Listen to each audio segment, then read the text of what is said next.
and welcome back to Revolution Aero. You join us for the final session, one of the most fun parts of the conference every time we run it, pitch at Revolution Aero.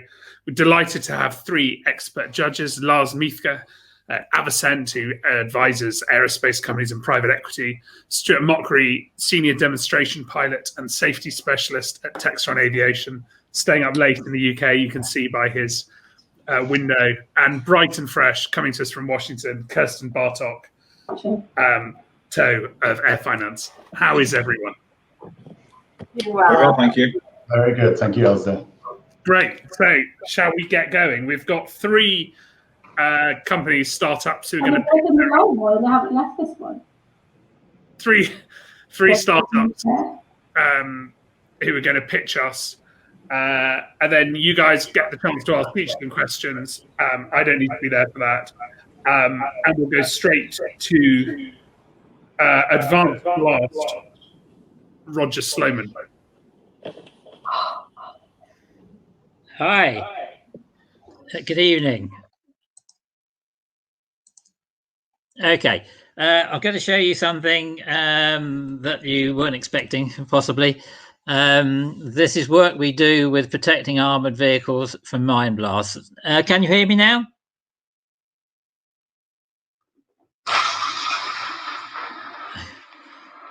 You see what we're doing here is preventing the vehicle being blown into the air, and the result of the test without our system on it is not very pleasant to see.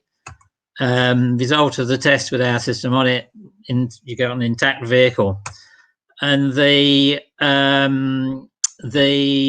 way we do this is with this patented linear rocket motor design, which we put on top of the vehicle to push down on top of the vehicle to keep it on the ground.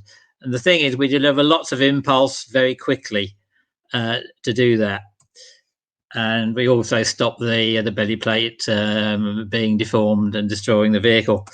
The point is that we deliver lots of impulse very quickly to keep the vehicle on the ground. And if you turn those motors upside down, you can also stop aircraft crashing.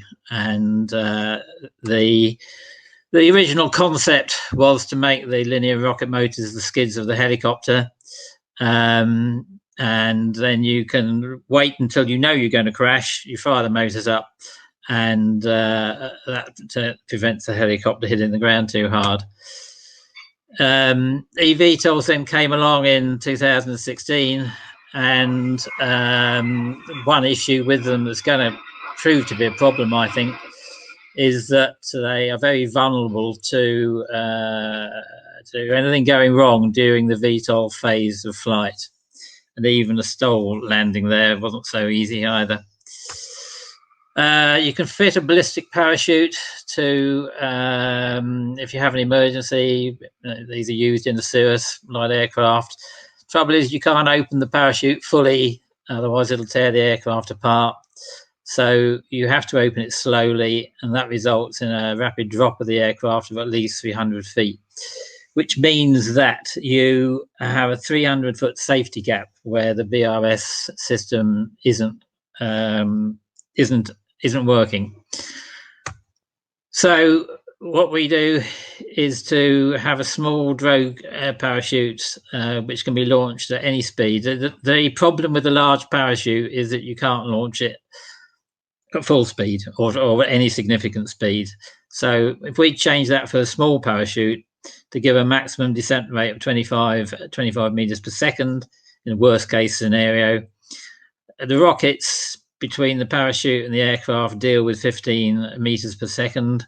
The stroking seat and airframe deals with the remaining 10 meters per second in the worst case scenario.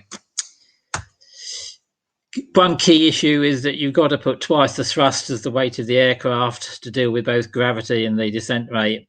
And if the emergency happens at low level, that could lift the aircraft off again.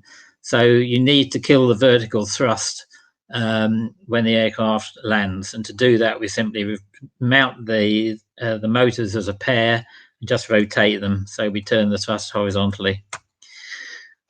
everyone knows the potential of the business, so I won't dwell on that. But if we were supplying this to, say, Bell Helicopter, building 30 aircraft a day, that's £6 million worth of sales a day, 1.8 billion for one customer. So that's the sort of size of the market.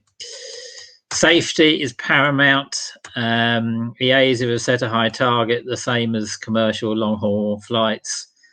But that, I believe, will prove to be impossible for eVTOLs flying in the lower part of the atmosphere where birds are. We're going to get bird strikes. Other things can happen.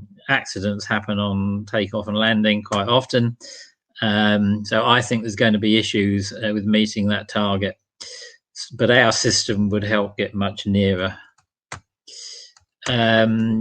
I think mistakes are being made at the moment in terms of setting the certification rules. One glaring example, I think, is the bird strike requirement is only 1 kilo. Gulls are 2 kilo, and gulls are the most frequently hit. And one strike on one side of a larger bird could take all the rotors out. Cities are built around water, rivers, lakes, the coast, where birds are, and there's an average of 35 bird strikes reported per day in the USA. So I think that accidents due to bird strikes are very likely. These aircraft are going to cost quite a lot of money, 4 or 5 million probably, in certified form. And we will be supplying the stroking seat and whole system for somewhere between 80 and 200,000 pounds, depending on the size of the system. We don't need to talk about the armoured vehicle, but in both cases, it's a small price to pay for the safety. We're looking for up to £1 million new EIS investment at 10 million pre-money valuation. We have an operation in Detroit, and we now need to develop the marketing, the business development, and expand the global marketing capability via licensing or JV deals. And we're also establishing UK production capacity and the R&D. Historically, we've made profits from time to time on the armoured vehicle business, and the value of the patents we have many patents, and including one on the eVTOL side, and they've been independently valued at somewhere between 4.6 million and 8.9, depending on how you value it. We've got a very experienced broad-based team on the board and the management. I'm not going to go into any details on that, but I'm heavily invested in this technology, as you can see from the top line. And we've got a significant team in the USA as well. I have a history. I introduced carbon fibre into Formula One and developed the business around that, and then diversified it into aerospace defence, went into America, and that eventually got sold for 44 million in 2004. And that high valuation was based on the patents that we had, the unique products that gave an advantage, global footprint and production in the USA. And ABBS and the eVTOL system is based on the same combination: patents, unique products, strong presence in the US, and multiple potential exit routes by the structure that we've got and the fact that we're in 2 markets operating in different areas of the world. We're probably looking at JVs or trade sales of some parts of the business, possibly within 3 years when the technology is a bit more developed. So that's it. Thank you very much. Now, I don't know whether you heard any of that because I'm not getting any feedback at all. And I just need to go back to That was great, Roger, and we all heard you. Oh, great. And so it was like we would have stopped you earlier. Well, I couldn't hear anything from anybody, so I just carried on. Lars, do you have any questions for Roger, or a question for Roger? Yes, absolutely. Thanks so much, Alistair. And thank you, Roger. Really an inspiring presentation, and your background and career seem to be a good foundation for the business that you're pursuing. I'm really fascinated by the product itself, and I'm sure there's a lot of hard work going into R&D for this project. So I've worked a bit in this field in the defense and aerospace industry for a while, and especially looking at eVTOLs, and I've done several projects where I've looked at the cost breakdown of these aircraft.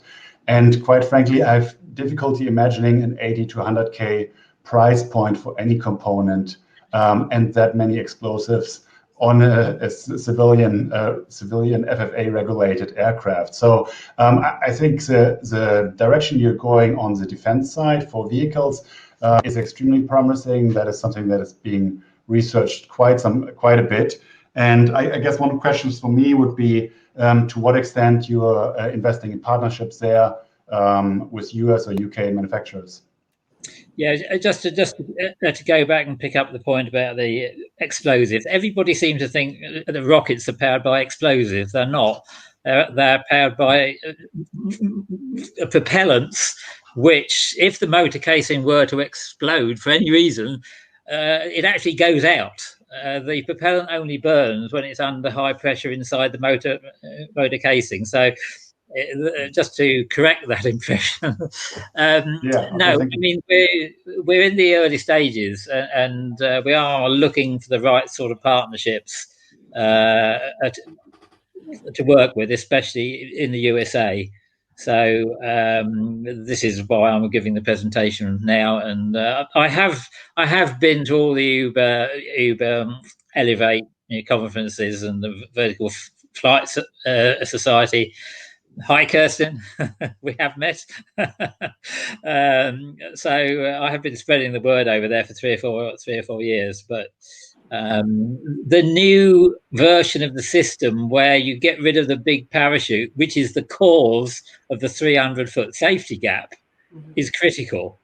So using a small drogue, you can launch it at any speed, and you haven't got a problem. So it's now the combination of the retro rockets and the stroking seats, which give you complete protection in a 0-0 form.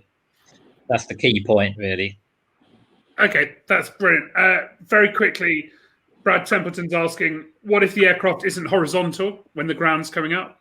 Well, it will be, because it's got the drogue parachute to control the attitude. Fine, and that's brilliant. Thank you very much, Roger. And if we can get the next person up, who is going to speak really quickly, Andrew Douglas from AvioNexus. Hi, Andrew. Hi, Al. How you doing? Good, you? Very well, thank you. So have the slides come up? Just confirm for me, please. You go to the bottom. Yes, they are. They are. Brilliant. Technology is wonderful. Well, listen, Al, thank you very much for that introduction. And for those who haven't met me, I'm Andrew Douglas, and I'm the CEO of a company called Make Tech Fly, and we have built the AvioNexus software system. And I'm going to introduce AvioNexus to you as the secure way to manage private flights.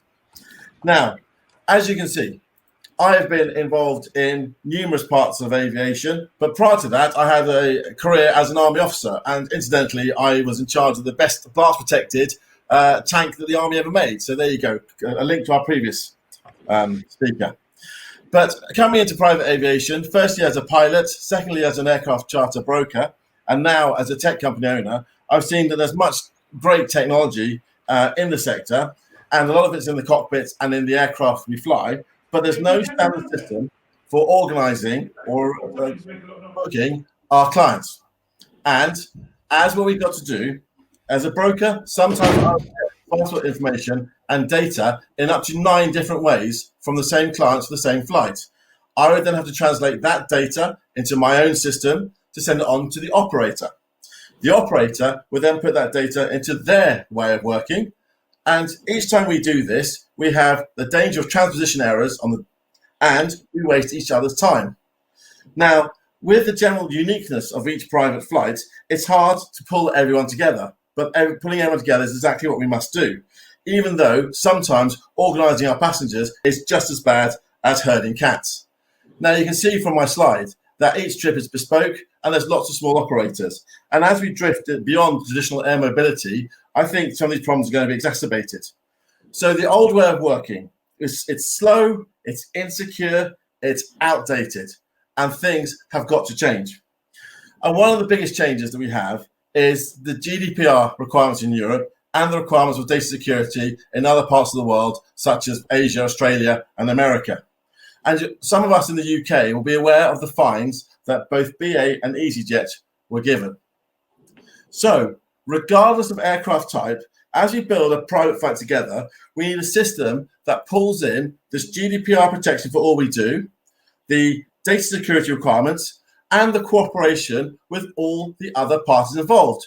And you can see with my A to B, it's not as simple as BA slide, that just for one passenger, there are 7 other parties involved. And they're not just being told a time, they need to know the time. They need to know the choices that the client has made in terms of catering, or whether he's got a chauffeur coming, or whether he's going to delay the flight by an hour.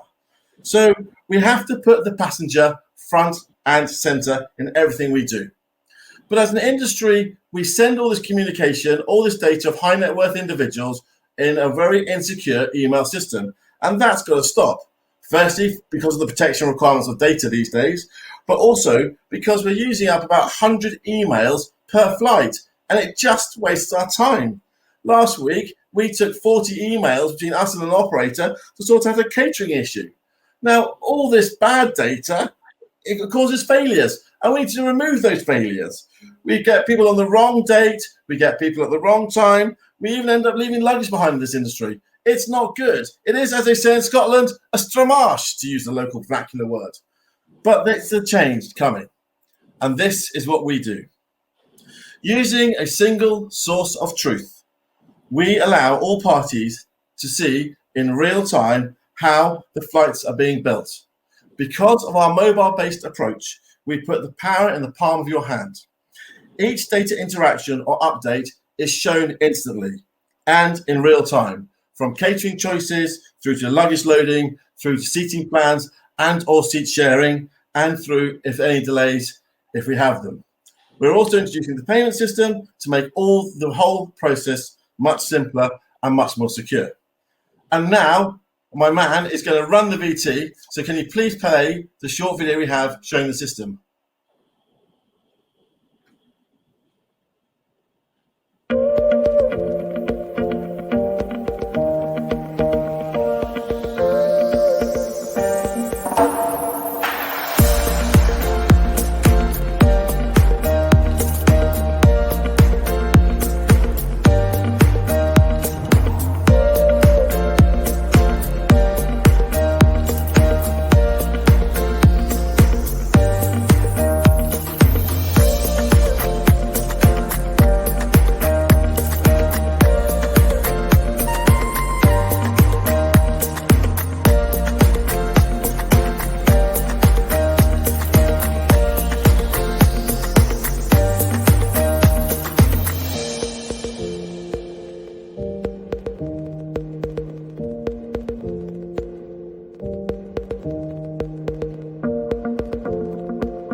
So as you can see, with our software and our deep sector-specific knowledge, we have removed all the pain points associated with booking private flights, regardless of aircraft type.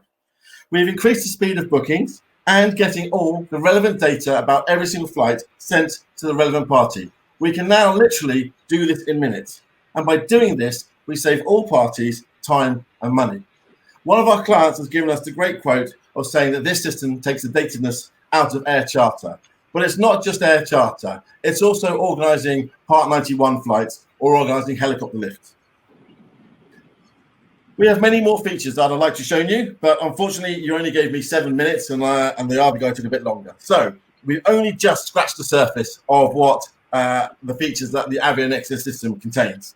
We're looking for people to come and collaborate with us. We believe this is a $60 million in annual sales, and we believe as we move into the financial side of the business, it's 1.2 billion when we start taking the payments and the payment processes. So based on that, we're looking for the like-minded thinkers, the collaborators, the users, and the investors to come on board and be part of the AvioNexus ecosystem. If you'd like to join us in this exciting journey, then here are my details. You can find me on LinkedIn. I did squeeze into a suit in the picture, but I'd just like to say thank you, Al, for this opportunity. And please remember, AvioNexus is the secure way to manage private flights. Thank you very much. I'll remember that. Thanks, Andrew. Kirsten, do you have any questions? I figured you'd come to me. Andrew, I was very impressed. I think you have hands down identified a significant pain point in the industry that many entrepreneurs have tried to solve. Your process workflow makes a lot of sense. I think the problem people have seen in the past, and this doesn't mean it's insurmountable, is that our industry has historically been cheap, in a sad way to say that, in terms of that the service providers don't want to pay and the customers don't want to add from the payment process. So it's been difficult to get customer acceptance both on all of the users because everyone says, great, I'm happy to use it, but I don't want to pay. And also one of the other keys is customer acceptance, and that you have to be broadly accepted across the industry. So with all that, I applaud you. We all want you to succeed. We need a platform for you. And if you have any thoughts on who's going to pay and how that's going to work and your customer acceptance, we'd love to hear it. But kudos to you for trying to solve one of the biggest problems that still exists. Well, thank you very much, Kirsten. That's most kind of you. And yes, we are aware that there's various parts of acceptance that we need to get hold of.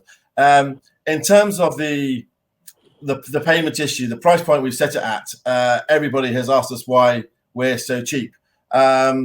We know that if we were selling the system to a banking industry and selling to the banking, we've been told we would be around about the $25,000 mark. So compared to some industries, absolutely, you're right. But one of the biggest things that we're looking to solve is this GDPR issue in Europe, and the fines for that can be 4% of a company's turnover. And that could be for a company just entering Europe and doing inter-European flights. So that can even apply to foreign carriers. So compared to that, we're more like an insurance than a sort of product.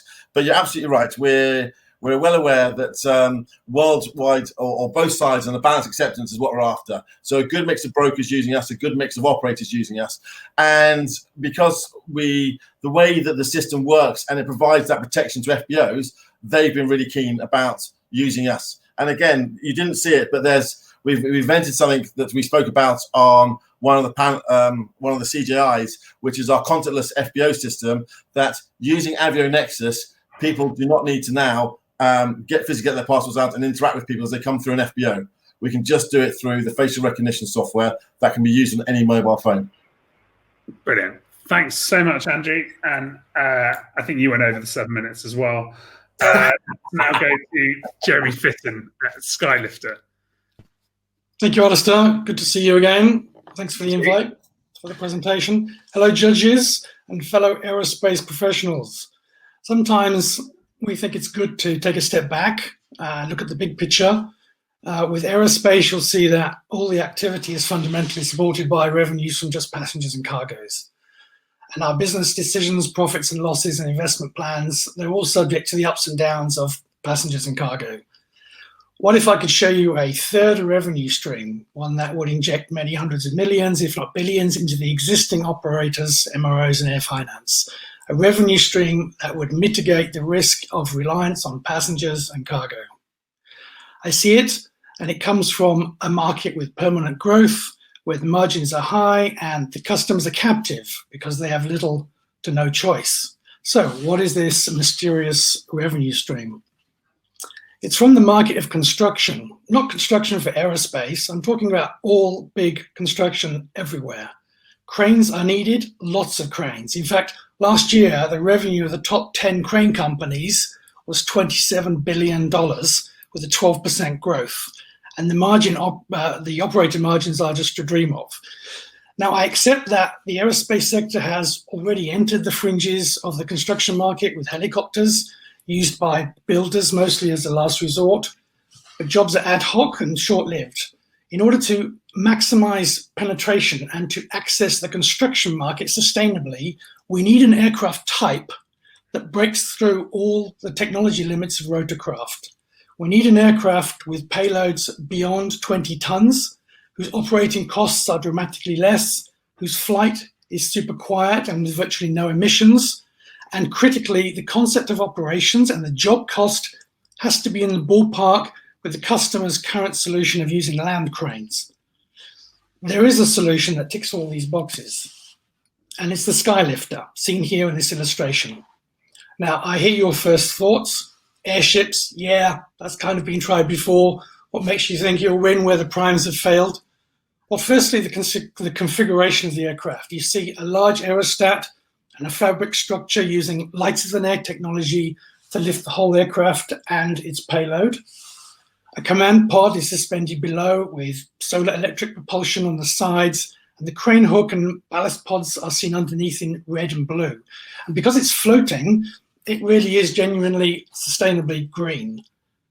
You may also notice the symmetrical stability of the arrangement, the omnidirectional shape. In fact, there is no obvious front or back. This helps with holding the geostationary position when lifting. And it flies upright at all times. So pitch and roll and yaw is actually heave and tow. It really is a curious marriage of technologies with maritime, aerospace, and crane lifting. And this configuration is designed to fly like this, as you see here, to a construction site, and then hover in a position and vertically lift payloads just like a crane. Now, I'm not the engineer. In fact, I'm actually the first investor. And before I invested, I needed to be sure that this aircraft type was actually possible and could be commercialized. And I asked myself these questions that you may have now. Can it be cost competitive? What about certification, insurance? Will the customers actually adopt it? Well, I did the pre-investment research and the answers made sense, so I invested. I'm happy to share all this knowledge with you. And if we don't have time today for all the questions, then obviously let's connect and discuss it later. But one question that is worth exploring now and is, where do we start? What's the market entry point for this aircraft? After a lot of research and a lot of talking into the markets, wind energy construction has this unique problem needing specialist cranes with ever-increasing hook heights, payloads beyond the largest helicopters, and precision of the hook for long periods of time. In in the European space, in the community there's estimated to be about 26,000 blades across Europe that require heavy lifting services in the coming 10 years. And then there's even more cranes needed for the thousands of other planned new builds. So that's the service and the new builds. And just to be clear here, we're not talking about cargo of moving blades yet, or even the last mile of transport. This is only for vertical lifting, only for the vertical lifting part of the logistics chain. Our calculations show, in fact, that this one market niche alone is significant and large enough to cover the risk and the return on capital. So where are we now? Well, we've tested some smaller prototypes, as Al and I, a long time ago, we met and we talked about this. And we have progressed significantly. Our next milestone, in fact, is now open for co-investing. And this next milestone will allow us to build what the customers are asking to see, which is a larger capability demonstrator. And to make this happen, of course, we have a very experienced technical and management team that covers both heavier than air and the lighter than air aspects of the technologies and certification. And in case you're wondering, yeah, safety is at the top of the list. So in the true spirit of Revolution Aero, a revolution in revenue is possible and here for the taking. So if you're motivated to break free of the reliance on passengers and cargo, it's a big step, but here is the opportunity to claim your prime position to access the market of construction services. I hope, Alistair, I've been less than my 7 minutes, so maybe we have time for a few questions. You have, and I think you get bonus points for that. Stuart, you're type rated in 7 different aircraft. You've been a test pilot. Have you ever gone in are you tempted to try the Skylifter? Well, I've never flown in the light of the Nair vehicle before, but I guess the big question that immediately came to mind for me is all your pictures were on nice blue sky days. I'm enjoying the north of England on a blustery, low cloud day, and it's quite a large vehicle by the looks of it. Would you not lose quite a few days of your construction because of weather, low clouds, high winds? And those days, where'd you put it? Yeah, good question, Stuart. To answer the last question first, it floats all the time. You moor it if you park it, but it's going to be busy all the time. The aircraft will fly, in fact, in worse weather than the Hook will fly. And because we're in construction services, the wind speed on the Hook is limited to about 18 meters a second. So after that, even the land cranes have to stop. So in the windy places like in the north of Scotland and Germany and places in Spain, they get about 150 days a year of work, if you like, to access the wind turbines. But some of the operators we've spoken to said, well, hold on, what about all the other non-windy places? We can just fly the aircraft to there and do those jobs. So utilization is a ridiculously high number, which operators really love because they can just keep the aircraft working all the time. So what about the clouds, visibility, fog? I mean, a crane on a calm day can still operate even in rain and fog and mist and low clouds, and it doesn't go that fast. So you say it floats all the time. Yeah. If you've got a good weather system in your area, it's going to take a while to go somewhere else and come back. Indeed, I think it's absolutely right. It doesn't go very fast at all, about 45 knots probably. The mission profile of construction is such that it actually takes longer for the land crane to get there. So because we can fly direct. But just in the research we've done so far, like in Germany, for example, all these blades are in a sort of reasonably small location within 500 miles of each other. And it'll keep 3 or 4 aircraft busy for pretty much their entire lifetime, just going from site to site. So speed wasn't really something the customer asked for because we're just talking about lifting. They just need that precision hook in the sky. But you're right, the weather question is a big one. It needs to be looked at in terms of concept of operations. But we're flying low all the time, and there was obviously a potential to have it unmanned as well. So all these options are on the table. Okay. We are talking to Scottish Catapult as well about using some of their test facilities. So, those options are open for the tech team to do the capability demonstrator and show the system. So everyone's had one question, but you were shorter. So if we could launch the poll now, if everyone watching, the hundreds of people watching now, could choose who they would like to work for. We've got lots of questions for you, actually, Jeremy. But Kirsten or Lars, do either of you have a question for Jeremy?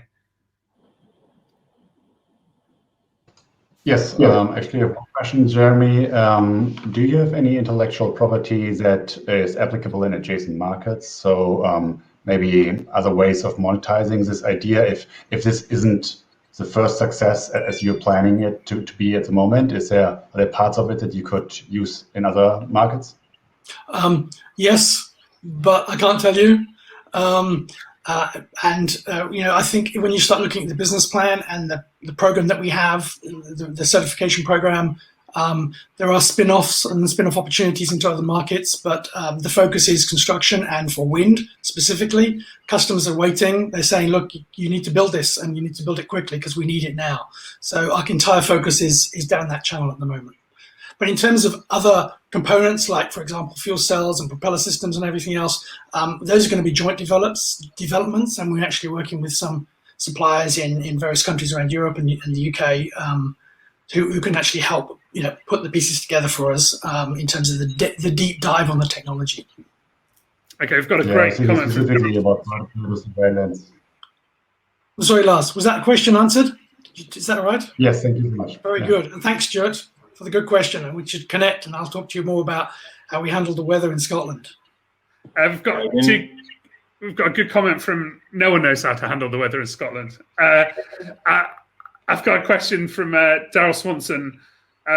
who's saying that, well, comments actually from Daryl Swanson. One very serious: what would prevent the existing crane industry from dropping the price of their cranes? And his second one is, I guess it leads to practical jokes of someone asking a young engineer to get a second skyhook. Kirsten, you've heard three really different, really interesting opportunities. Which one is your favorite? Jeremy, let me start by saying that yours was incredibly impressive, and you can add to it by having some reference, at least industry customers. So if you could get someone signed off in the wind industry or the construction industry to even say this is of value, you would get a lot more momentum behind your investment. So when I say this, don't take that as not excitement. I'm going to vote for Make Tech Fly. Partly because I think there is an urgent need in our industry to solve this problem. It's been a difficult one. I would need to hear more to understand the approach. I like the duty approach. I think that's an avenue that hasn't been tried before and may be the sticky part of the software to get people signed on. So, Jeremy, I really like what you're doing. I was very impressed. Good luck. But I am going to pick Make Tech Fly today. Okay, Stuart. Well, I'll second what Kristen says and say that, yeah, Jeremy, you're, I mean, it's an interesting concept. But I think with the three presentations that we've seen today, I think I would go for AvioNexus. Okay. Stuart, what particularly is this because you're used to the problem of having passenger data? Yeah, I mean, it's partially, you know, yeah, partially, but I think I can see with the proviso, of course, that people would actually pay for it, which is always a detail for everyone. I can see that being a practical solution to a general problem within the industry. The construction, I think that could be something for a future, but I think as something today to invest in, I would go AvioNexus. Okay. Lars? Thank you. Yes, thank you for all of the three presentations. I really enjoyed them very much. I do personally think that the problems that Jeremy and Roger are tackling are extremely complicated and very ambitious, which is really something that is laudable given how visionary they are. I do think that for both of these projects or both of these companies, there might be a few steps on the way to achieve those goals that would allow them to monetize a little bit earlier. And with that, I would also join my two other judges in saying that AvioNexus was the most interesting startup with a near-term need that is being addressed quickly. And yeah, I would love to learn more from Andrew about how he plans to launch the product and whether there's any pilot customers. Maybe you can answer that a little bit later. Okay. Yes, is the answer. Sorry, Well, Andrew. Andrew, sorry, you go. I was going to say the answer to that is yes, we've got pilot customers. Yes, we've got a launch strategy, and I am really humbled. Thank you very much to the three judges, and I've just seen the punters poll. So again, to win the accreditation of my fellow professionals, that's really humbling. Thank you, and that's made up because I burned the pizza earlier tonight. So that's really made me happy. Thank you very much, all of you. Thank you very, very much. Doesn't take a lot to make you happy. Because you've won, the judges won, automatically, Jeremy, you're now the people's champion with Skylifter. So congratulations. And it was very close with Advanced Blast. Three fantastic judges, three fantastic companies.